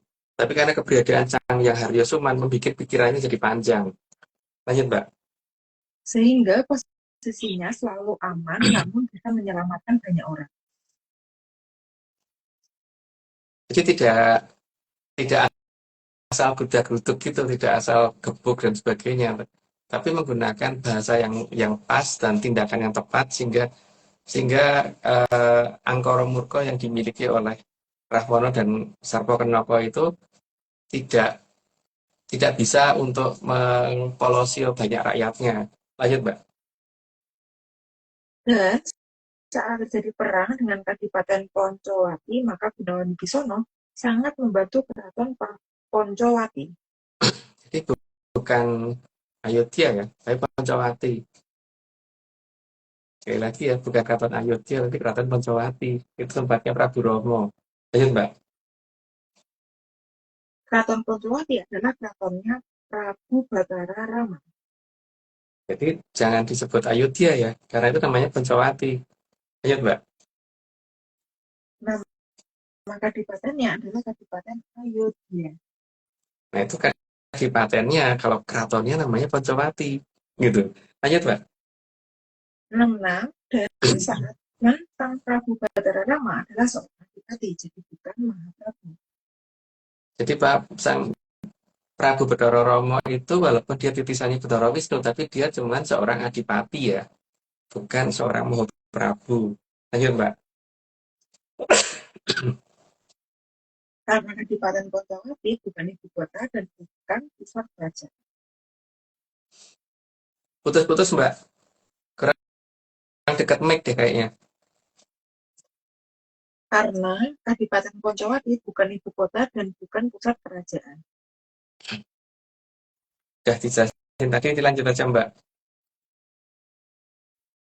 68. Meskipun Prabu Rama adalah titisan Sang Hyang Batara Wisnu. Jadi walaupun titisannya Bathara belum tentu seorang Mahaprabu. Lanjut, Mbak. Tapi Prabu Rama tidak dibantu oleh seluruh dewa-dewi dan hapsara-hapsari yang ada di kayangan Ontoro Segoro. Karena dia melakukan kesalahan. Walaupun dia titisannya Bathara Wisnu, kalau dia tidak melakukan kesalahan dan dia benar, pasti dari kayangan Ontoro Segoro akan bantuin dia. Nyatanya kan enggak. Yang bantu hanya pasukan kera, bukan dari Hapsara Hapsari dan dewa-dewi yang ada di bawah kayangan Ontoro Segoro. Lanjut, Mbak. Karena Prabu Rama melakukan kesalahan yang tidak seharusnya dilakukan oleh titisan Batara Wisnu. Udah tak jelasin tadi, lanjut aja, Mbak. Salah satunya adalah Wanaprastha, tapi masuk wilayah negara lain. Padahal sebagai titisan Batara Wisnu seharusnya tahu batas-batas wilayah. Wanaprastha itu tinggal di hutan minimal 5 tahun dan harus sendirian. Kesalahan pertama, dia mengajak istrinya si Dewi Sinta dan si Laksmana. Kesalahan yang kedua, sebagai seorang seorang raja atau adipati, sebagai titisan Bathara Wisnu lagi, tidak mungkin nggak ngerti namanya batas wilayah. Sehingga kalau dia melanggar batas wilayah dan melakukan wanaprastha di negara orang, itu jelas dia sudah bersalah. Lanjut, Pak. Itu pasti dilakukan dengan sengaja. Karena kalau dilakukan dengan tidak sengaja, itu tidak mungkin. Karena seorang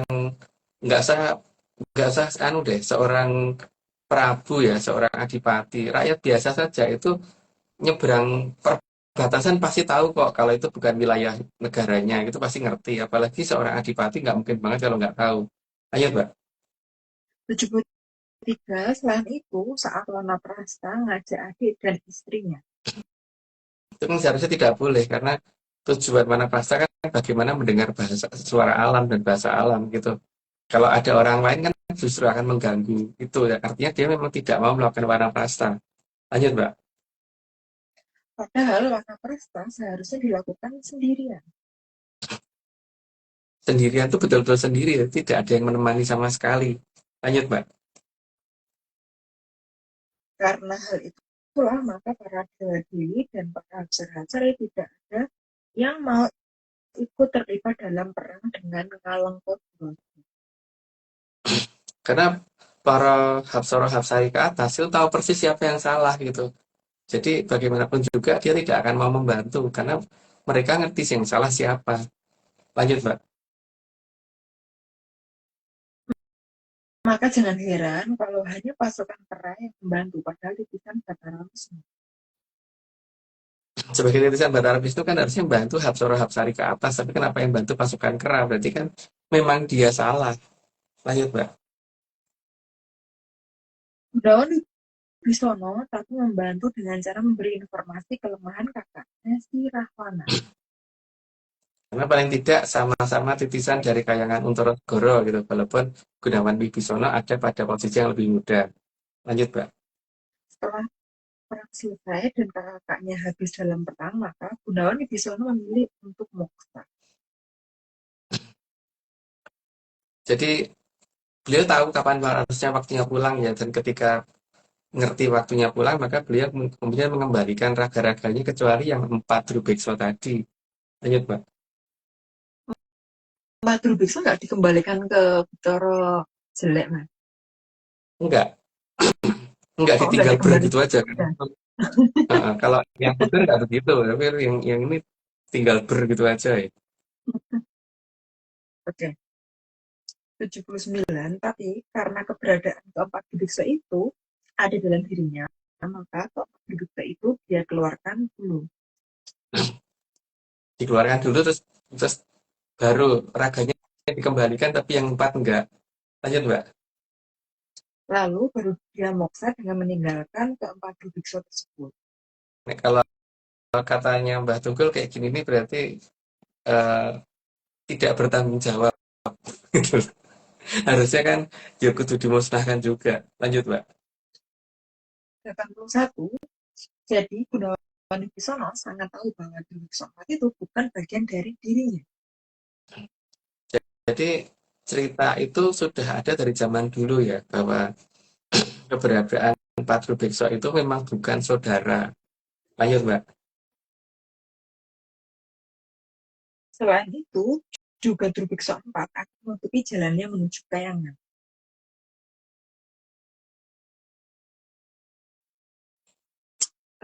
Muter-muter.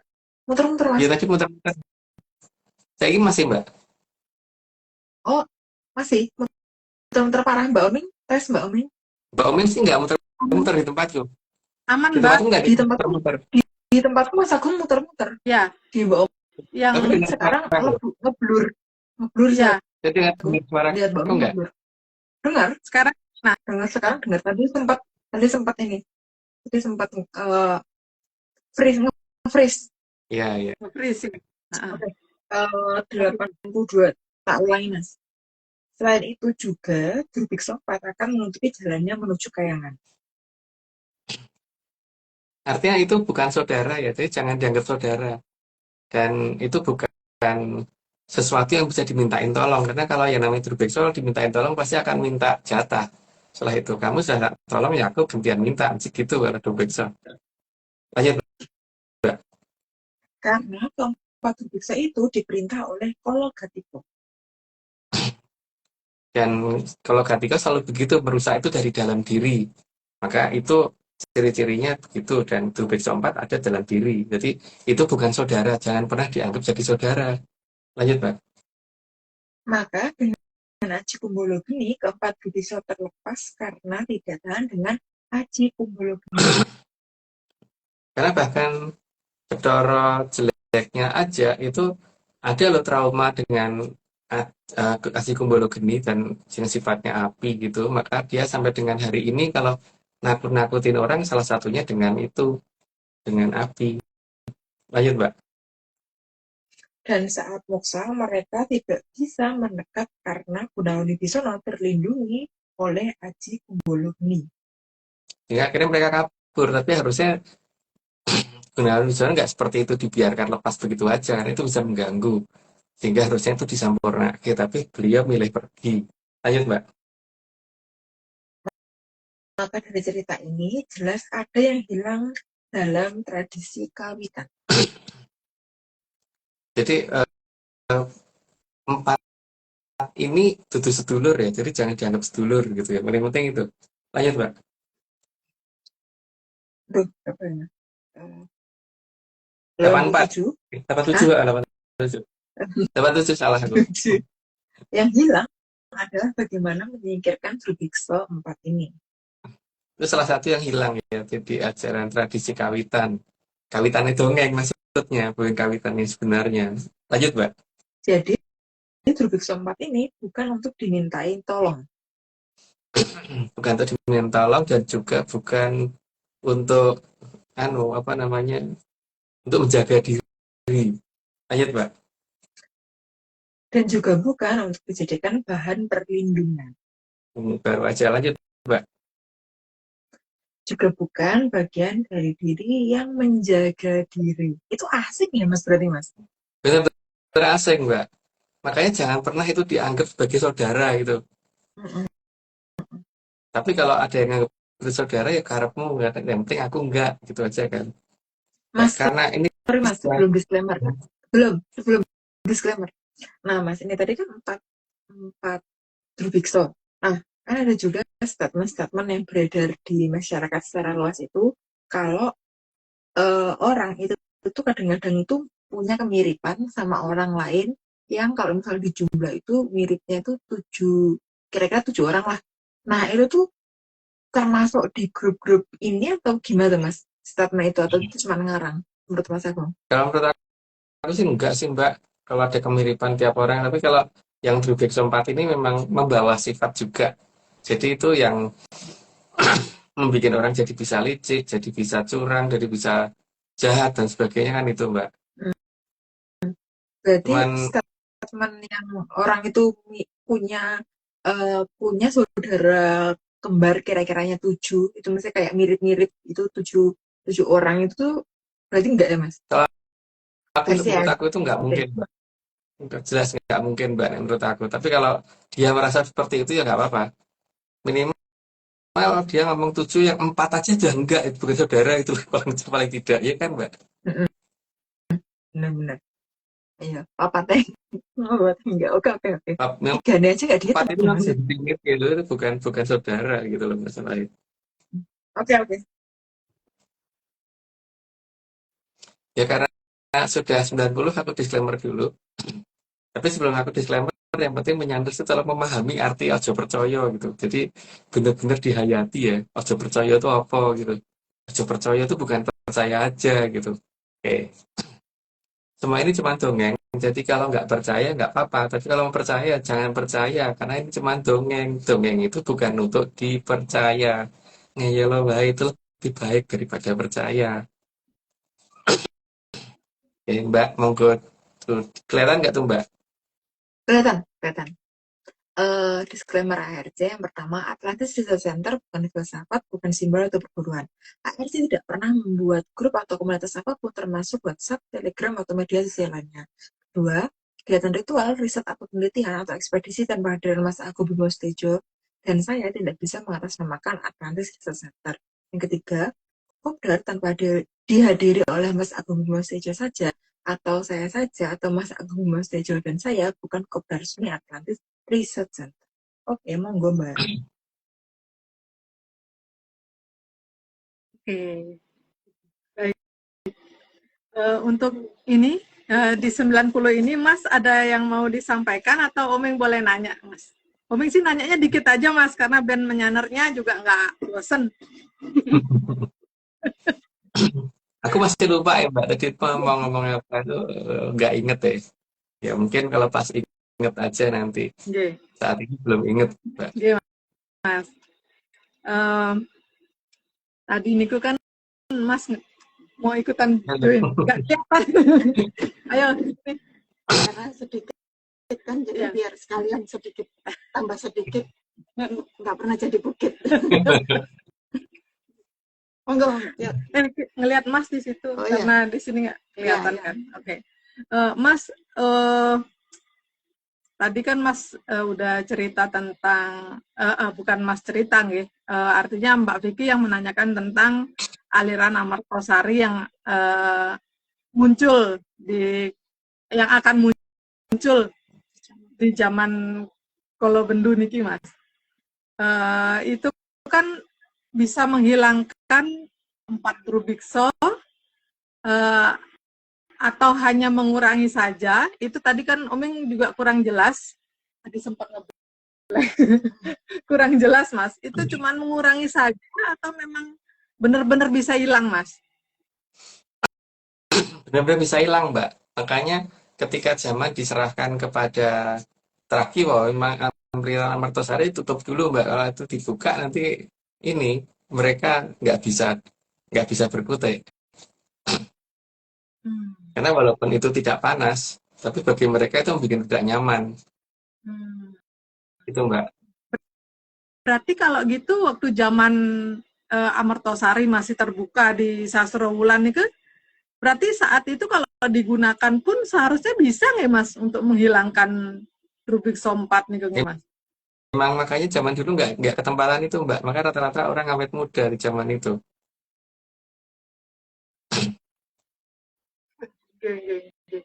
Terus Mas, apa ada hubungannya Mas antara Gunung Indrakila niku dan jalur Amartosari? Karena kan minggu lalu niku juga Mas ngendiko kalau Gunung Indrakila niku kan jadi kayak timer gitu Mas. Jadi apa kemunculannya aliran Amartosari ini kan harus nunggu kembang api dari Gunung Indrakila ini juga atau pripun Mas? Ya, harus nunggu itu Mbak. Harus sesuai urutan peristiwanya. Tapi kan Indra Kilanya belum menunjukkan gejala Mbak, karena belum diawu-awu kan. Gitu. Bosing apa-apa itu lali tuh gimana, tapi belum Mbak masalah sampai dengan hari ini gitu. Nah, selain itu kan tadi juga Mas ngendiko ya kalau aliran Amartosari niku kan paling gampang diamati kalau efek membesarnya niku dengan bangunan yang tadi niku Mas yang gini niku Mas, garuannya Mas niku gini gitu. Terus Ini Mbak. selain itu Mas, selain itu apa lagi Mas kira-kira yang bisa diamati Mas efeknya nih Mas dari permukaan Mas? Karena itu tekanan intrusi ke atas Mbak ya. Sedangkan dari atas juga ada tekanan ke arah bawah karena adanya bangunan kayak gini yang makin gede dan artinya juga makin berat gitu, pembebanan seperti itu gitu. Jadi pertama akan kelihatan bahwa bangunannya itu mungkin kayak orang tua gitu, jadi rada bungkuk gitu.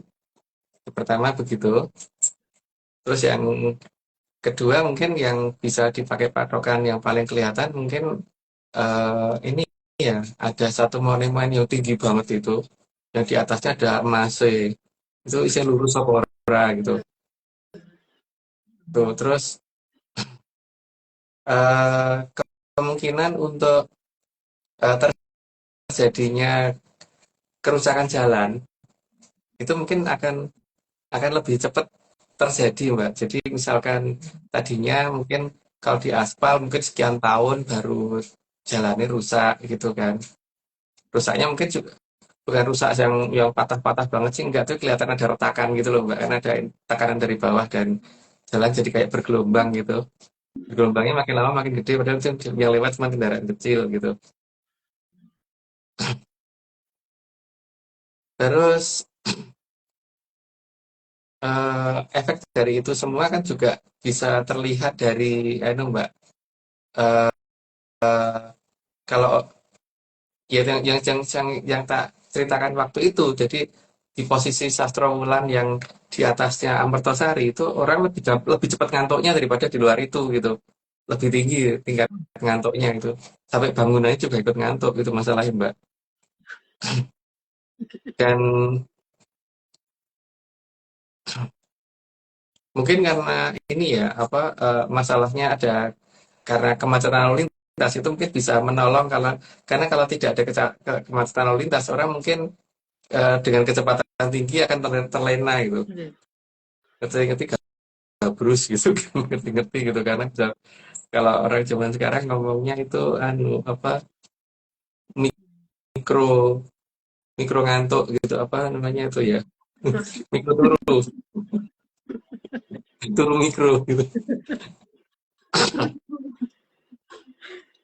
Itu terus ini Mbak eh mungkin kalau misalkan mungkin kalau di lantai bawah mungkin kurang kurang begitu kerasa kali ya, tapi di lantai paling atas itu mungkin agak kerasa karena eh, kalau awalnya dulu ketika bangunan itu dibangun mungkin kalau ada kendaraan lewat tuh mungkin nggak pati geter. Kalau sekarang tuh lebih lebih kelihatan goyangnya daripada dulu gitu loh. Karena makin lama pasti akan makin kerasa itu. Orang akan berpikir oh karena kendaraan yang lewat makin banyak mungkin gitu kan. Bahkan mungkin nanti lama-lama malam hari ketika jalan raya sepi sepeda motor lewat aja kan kerasa itu di lantai atas. Itu dari atas, kalau dari bawah kan berarti itu akan nambah terus ya, akan nambah yang air mengalir sampai jauh gitu kan, akan nambah terus gitu.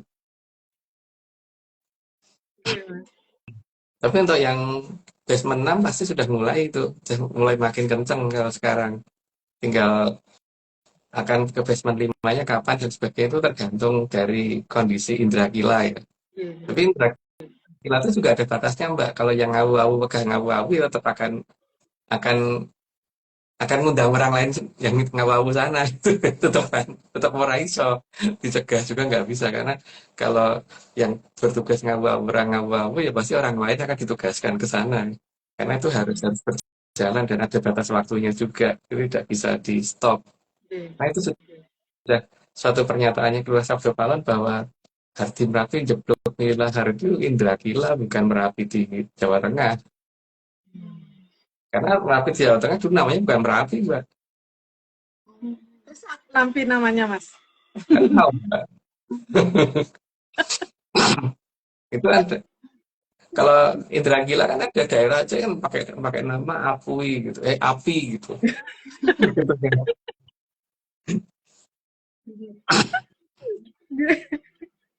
Oh, oke, Mas. Gitu, Mbak. Oke. Ome cuma ngebayangin gini, Mas. Untuk aliran Amertosari yang sebesar niku nggih. Dan sederas itu alirannya, paling tidak masa suaranya nggak ada bocor-bocor gitu, Mas? Suara deburan ombak atau riak atau apa gitu. Kan di ketuannya 3 lapis, Mbak. Yang lapis pertama kan untuk air yang sudah tidak ada kekuatannya. Yang kedua juga yang nggak ada kekuatannya. Yang 1-2 ini kan tujuannya nanti ketika ada bangunan ngantuk dipindah ke nggone gitu loh Mbak. Karena ngantuk turu kan wah nutupi dalan dipindah gitu. Itu biasa yang lapis pertama sama lapis kedua dan supaya tidak masuk di Amertosari yang aslinya gitu Mbak. Berarti kalau Kenten saat kemunculan air Amertosari ini apa nanti hanya ada di Sastrowulan untuk kemunculan awalnya ya Mas, atau ada daerah lain juga yang sepanjang aliran Amertosari juga sudah mulai bermunculan gitu Mas? Nantinya sepanjang aliran Amertosari Mbak, tapi kan akan dimulainya dari Sastrowulan Mbak. Nah karena yang paling bobotnya paling gede itu yang nekan ke bawah itu kan kayak ginian itu ada di Sastrowulan Mbak. Di tempat lain nggak begitu Mbak, nggak begitu bebat atau nggak begitu ini. Jadi ketika Amartosari yang di utara ini jebol duluan, baru nanti merembet ke selatan gitu kan, Mbak. Merembet ke utara selatan, tapi dari daerah yang dengan beban terbesar dulu. Apa karena dia dekat muara ya, Mas? Apa? Apa karena dekat muara? Mungkin Oh, bukan, bukan kan? bukan masalah, bukan masalah dekat muara, tapi karena ada beban di atasnya yang yang berat sehingga nekan ke bawah untuk jebolnya lebih gampang gitu loh, Mbak. Jadi Kayak tinggal tinggal indra kila watuk sidik kan goyangannya sampai situ itu sudah lebih mudah untuk ini, Mbak. Meskipun Terus Mas, beberapa adipati terutama dari Malawapati itu sudah nggak sabar, makanya di ini dari selatan terus, tapi tetap aja jangkanya nggak ngono gitu kan, Mbak, masalahnya. nggih, di jongkok nggih, nggih. Nggih, Mas. Nggih, Mas. Terus kenten Mas, tadi juga Mas kan ada membahas tentang air kahuripan kan gitu Mas nggih. Dan ada beberapa nama air kahuripan gitu. Jadi air kahuripan itu sebenarnya niki Mas. Kalau tadi kan Mas ngendiko yang ada di Kenten di Wonocatur. Kalau yang niki Mas, jadi sebenarnya niki asalnya juga dari Amertosari atau memang dia berbeda lagi kita nih Mas? Harusnya Amertosari, Mbak, cuman masalahnya kan ketika Amertosari yang ada kekuatannya harus disembunyikan, maka itu saat ini walaupun ada mata airnya, tapi mata airnya sudah bukan mata air Amertosari, gitu, Mbak. Terus kalau air kauripan yang lain, niku sama atau beda Mas? Kan dulu Amertosari itu sampai diarahkan ke daerah Bandung, Mbak. Makanya ada bendungan besar di sana yang dinamakan daerah air biru gitu. Itu kan tadinya Amertosari supaya rakyat bisa mengambil di sana, toh, Mbak. Kayak di sana kan tidak ada gelombangnya, jadi kan tidak berbahaya gitu. Cuman kekuatannya tidak sebesar yang di Amertosari yang ada di Sungai Brantas, terutama yang dekat dengan Grojogan Sewu. Oke, Mas. Terus Mas, kaitannya dengan yang tadi kan Mas ngendiko kalau yang di Retau niku kalau Reta niku juga artinya Amertosari. Nah niku pripun Mas? Bukan Amertosari, Mbak. Reto itu Perwitosari. Oh iya. Iya ya. Bukan. Beda, Mbak. Ya keliru Mas. Oh Prawitasari nggih nggih Mas. Nggih nggih. Nggih Mas. Nggih. Oke, Mbak Ju, ada yang mau ditanyain? Iya. Oke. Saya sedikit aja Mas, karena Oming udah cerewet banyak. Ini Mas, tadi kan Mas itu kalau keberadaan Atlantis itu kan sebagai kayangan yang ngejawanta kan tidak dalam artian ngembari atau menjajarin kayangan gitu kan, jajari kayangan gitu kan. Nah kalau yang dua kerajaan yang lain Mas seperti Lemurian dan Mojopahit gimana? Itu juga dapat dikatakan sebagai kayangan Ngejawantah juga, Mbak. Cuman yang membuat beda. Kalau Atlantis itu kan dibikin atas perintah dari Sang Hyang Bathara Ismaya. Kalau yang Majapahit kan yang dibikin oleh Sang Hyang Bathara Indra. Kalau Lemurian yang dibikin oleh Sang Hyang Bathara Surya yang waktu itu pertama kali bikin kerajaan. Jadi cuman beda ininya aja, Mbak. Itu kaki kayangan kan sebenarnya, tapi dapat dikatakan kayangan Ngejawantah karena tadinya kan untuk nolong orang yang ngeraiso moksa, jadi lewat situ gitunya. Tapi kan karena ini peradaban sudah berubah, maka jalur ke sana ditutup, Mbak. Jadi hanya tinggal cerita akhirnya. Jadi mungkin istilah mudahnya yang seperti Mas Ngendiko tadi ya, sifatnya kayak front office gitu ya Mas ya, kantor depan penerima tamu untuk dulu nyambungin. Kalau sekarang kan memang benar-benar belum diaktifkan lagi kan gitu ya Mas. Ya, kalau dulu kan minimal bisa masuk sampai front office sehingga yang di front office bisa memberitahukan oh kalau menghadap ini lewat sini gitu kan. Sekarang kan dari pagar terdepan sudah ditutup, Mbak. Belum masuk tempat parkir udah ditutup. Caranya seperti itu kan sekarang. Terus yang kedua Mas, ini mungkin Mas pernah mendongengkan ya sebelumnya, jauh sebelum ini Sampun pernah membahas tentang Paku Buwono yang tadi Mas Ngendiko itu kan Paku Buwono enggak ada Paku Buwono satu, tapi Paku Buwono yang memang hanya ada satu kan gitu nggih Mas nggih. Nanti konteks ngejarin atau apa yang malam ini Mas inginkan gitu. Maksudnya kenapa hanya ada satu aja Mas? Apakah karena memang pemberian penyematan sebuah nama itu nggak bisa sembarang? Jadi maksudnya ya memang sesuai antara nama dan kemampuan gitu loh, nggak bisa seenaknya aja mengemaskan nama itu atau bagaimana? Ya, yang punya planet itu ya Mbak, itu kan masalahnya. Oh, Ya, yang ya, punya planet ya layak disebut Paku Buwono lah. Sekarang punya planet apa enggak gitu aja. Kalau punya planet ya, berarti pasti bisa menggunakan pusaka yang lain. Nah sekarang bisa nggak gunakan pusaka gitu? ya. Bisa Berarti menggunakan itu planet juga enggak? Terus tahu planet di mana letaknya enggak gitu kan Mbak? berarti nama beliau, nama Paku Buwono itu nggak bisa lepas dari itu ya Mas ya. Punya pleret atau tahu bagaimana cara menggunakannya dan ya, itu tadi yang seperti Mas Mendiko itu nih Mas ya. Ya seharusnya begitu Mbak. Harusnya Oke, begitu. Jadi kalau nggak punya ya aku nggak tahu ya Mbak ya. Karena saya ngertiku ya cuman itu gitu. oke, iya. Saya sebetulnya pengen nanya tentang Kanoman sama Kasepuhan tadi Mas, karena Mas sebutkan. Cuman kayaknya nanti aja. Saya cukup dulu daripada bikin konten. Oke. Atur nuwun Mas, nggih. Selamat Ya malam. sebentar Mbak. Ya, Oke, sampun Mas. Untuk pertanyaan Oming dan Mbak Jo sampun selesai. Matur nuwun untuk penjelasannya. Kita lanjut lagi ke slide atau Mas ada lagi yang disampaikan Mas? lanjut aja. Lanjut aja Oke, Mbak. oke.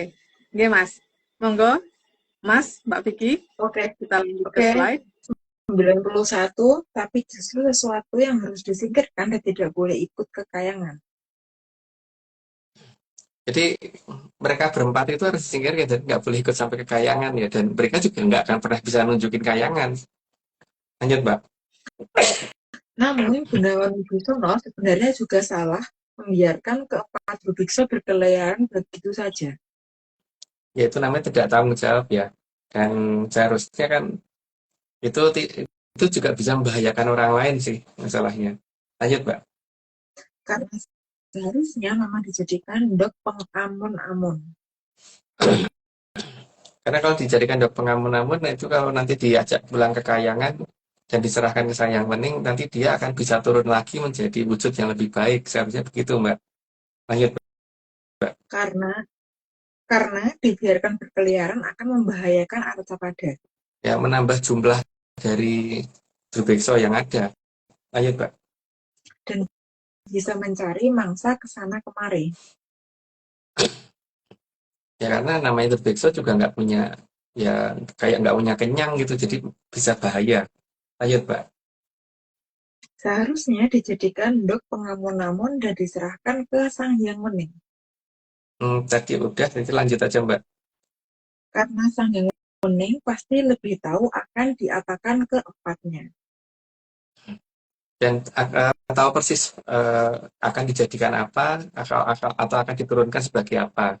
Lanjut Mbak. Namun hal itu tidak dia lakukan karena kelupaan atau memang sengaja.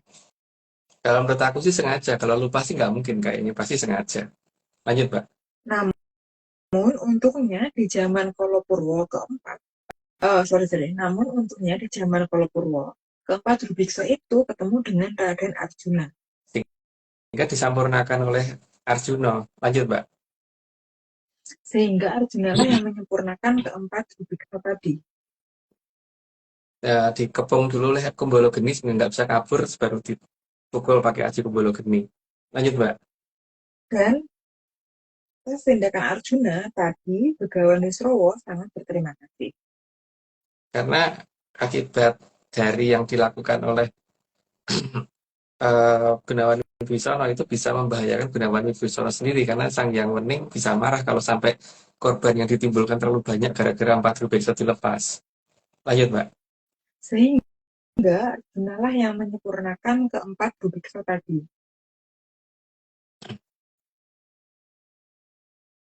Sampai mana sih, Mbak? Itu udah 100, 100 Mas. oh, tadi sudah sampai di 100. Kok mundur lagi, 100, Mbak? 100 Mas. Oh ya udah ya. Oh, kalau itu udah di tadi lanjut aja, Mbak. 101 dan atas tindakan Arjuna, tadi Begawan Wisrowo sangat berterima kasih. Berasa kan, Mbak, ngulang? Enggak, Lanjut, Mbak. enggak berasa ngulang Mas. Ini udah tadi yang Begawan Wisrowo terima kasih tadi udah loh tak jawabnya tadi. Lanjut, Mbak. Kemudian juga Gunawan Wibisono lalu mendatangi Arjuna dan berterima kasih. Karena bisa terbebas dari kemarahan Sang Hyang Wening gara-gara melepaskan 4 Bubikso tadi. Lanjut, Mbak. Sekali lagi, ini semua cuma dongeng. Jadi kalau ada cerita yang mirip, mohon agar cerita RC yang ini jangan dipercaya. Menyata syarat memahami yang namanya disclaimer-nya ARC ya. Ojo percaya. Gitu. Lanjut, Mbak. Karena ini itu bukan kenyataan dan bukan untuk dipelajari. Itu juga jelas bahwa memang dongeng itu hanya untuk didengar, jadi bukan untuk dipelajari. Lanjut, Mbak. Sampun wonten contonipun menawi Bubikso sekawan menika boten sederek kang nunggak gesang wit lair ananging memang utusanipun para Drubiksa supados nyangkaaken umuripun sedaya trahjayang katon. Ananging sedaya bakal cetha kawiyak dening Samirana kang arahipun merpeki kamulyanipun Tribun. Ya pada dasarnya ini masih nyambung dengan cerita 4 Drubeksa yang dimulai dari episode berapa waktu itu aku lupa. Yang jelas itu bukan saudara ya. Jadi ojo percaya, ayo percaya gitu kok ayo percaya loh. Ya. Oke Mbak Omeng, gitu Mbak dari saya Mbak. Oke, Mas. Berarti masih lupa Mas nggih, nggak ada yang mau disampaikan lagi nggih Mas nggih? Aku lupa ya Mbak. Oke. Tapi sebenarnya ada hubungan sama ini tadi, tapi aku lupa ya. Mungkin kalau pas ingat mungkin minggu depan kali. Nggih, Mas. Atau minggu depan lupa lagi, nggak tahu. Nggih, Mas. Oke, kalau Kenton berarti udah berakhir ya IG live kita malam ini. Obing tutup nih Mas, Yeah. IG live-nya Mbak. Kita tutup IG live kita malam ini. Kang Arso purnaning IG live kita dinten menika matur gung ing panuwun dening Kitunggul Jati Jaya Amung Rogo utawi Sang Maha Prabu Brawijaya kaping 8 kang sampun arsa medhar sedaya puspita rum kang ngambar gandanipun tansah andamel hayune pangiksi sesembipun sedaya kang dumadi tansah suka anengga rawuhipun kang kala suba kagem rasa suka raharjo kerto tentreming jagat raya. Ingat yang menyaner ini semua cuma dongeng, sangat dianjurkan untuk tidak dipercaya. Jadi jangan terlalu serius nyimak ARC. Saya dengan Oming, Mas Agung Bimo Sutejo, Mbak Pikyananda, dan Mbak Jo Kresna. Jangan diingat ya Prabu malam, jangan diperhatikan juga waktu tayangnya. Terima kasih semuanya, selamat malam, salam menyan, dan salam ojo percaya. Percaya. Dadah.